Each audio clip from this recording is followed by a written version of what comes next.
So today we're going to be palpating the arm and the wrist and the fingers. So we're going to start over here by the elbow. The elbow's in the center. And then beside the elbow, you'll feel two bones.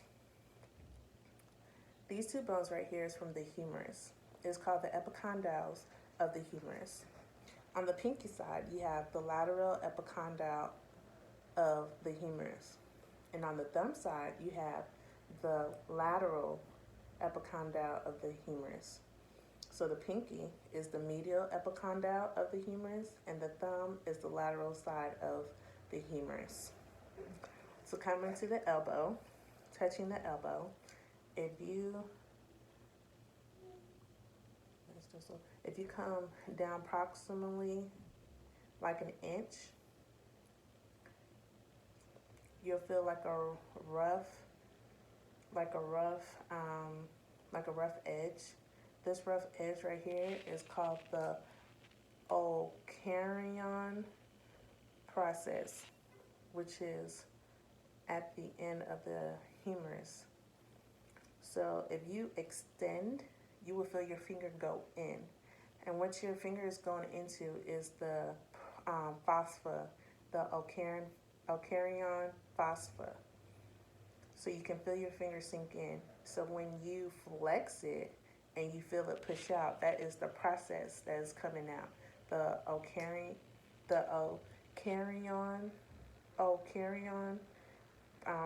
process that is pushing you out, the roughness of the bone. And the fosfa is what you're pushing into when you extend your elbow. So you extend it and you're inside the fosfa, and out here, when you flex it, is the process. So moving towards the lateral side from the elbow, you will find the head of the radius. So you'll put your finger, is about an inch away from your elbow on the lateral side, and you have your patient extend their arm. And when they're extending their arm, have them pronate and supinate their wrist. And you can feel the head of the radius moving medially across. So you will feel the head of the radius, which is right here. Right here. As you pronate and supinate, you will feel the head of the radius rotate medially. And that will be the head of the radius as you pronate and supinate your wrist. So we're going to come down the arm. So we're going distal down the arm. And right here at your wrist, your two bones, do it this way, your two bones that are right here. One is more distal than the other one. It's more up. So the one on the pinky side is more up, and the one on the thumb side is a little bit down. So these two bones right here that you are feeling is called the styloid process of the ulna. This on the pinky side, the ulna, that'll be the styloid process, the sternal process of the ulna. And the one on the medial side will be the sternal process of the radius, because the radius sits on the thumb side and the ulna is on the pinky side.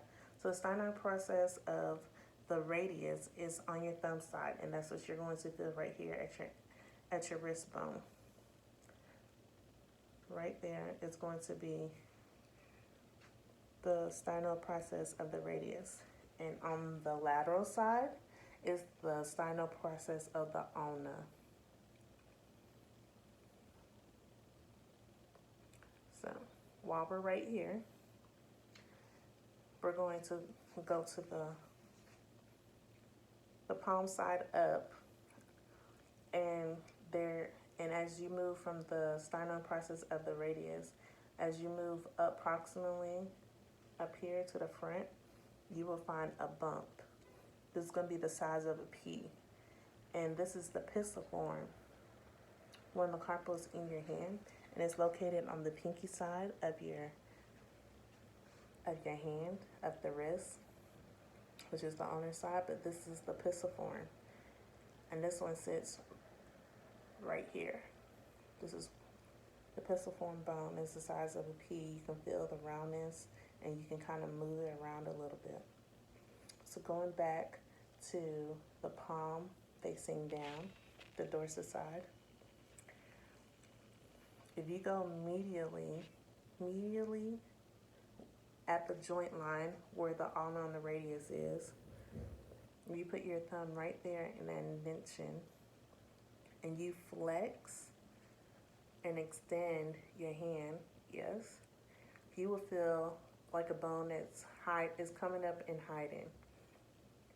Coming up when you extend, and when you flex your wrist, it's like it went away.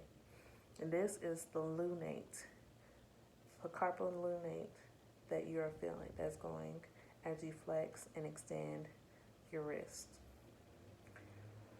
And as you go medially from the lunate bone, carpal, and you go right here, you will run into the scaphoid carpal, which is located right here.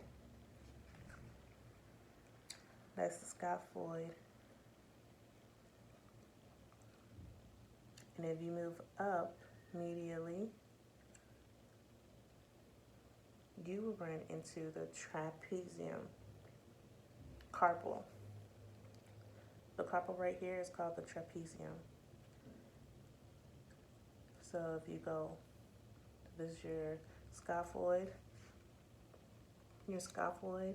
carpal, and then you just go up about an inch, and you will find the trapezium, the trapezium carpal. And another way to find it is, like, this is your thumb, and this will be the head of the metatarsal, and this is right here is the base of the metatarsal in your thumb. So if you just go lateral to that, and then you would hit right there the trapezium.